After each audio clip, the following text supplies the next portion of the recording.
అండి. బయట చల్లగా వర్షం పడుతూ ఉంటే ఇంట్లో ఉన్న చికెన్ తోటి ఏం చేయాలని ఆలోచిస్తుంటే మా వారు సింపుల్‌గా చికెన్ పలావ్ చేయమని అడిగారు.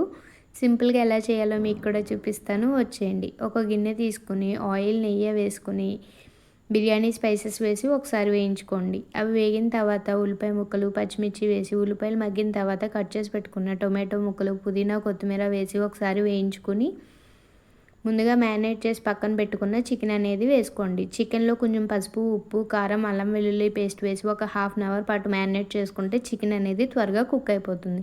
చికెన్ ఇలా 90% కుక్ అయిన తర్వాత 1 గ్లాస్ బాస్మతి రైస్ అనేది కడుక్కొని ఒక 10 మినిట్స్ పాటు నానబెట్టుకుని 1 గ్లాస్ బాస్మతి రైస్‌కి 1 ½ గ్లాస్ వాటర్ యాడ్ చేసి ఒక 10 మినిట్స్ పాటు హై ఫ్లేమ్‌లో 20 మినిట్స్ పాటు సిమ్‌లో కుక్ చేసుకుంటే మన చికెన్ పలావ్ అనేది రెడీ అయిపోతుంది. ఇలా ఒకసారి ట్రై చేసి ఎలా వచ్చిందో కామెంట్ సెక్షన్‌లో చెప్పండి. Thank you for watching. Please like, share and subscribe.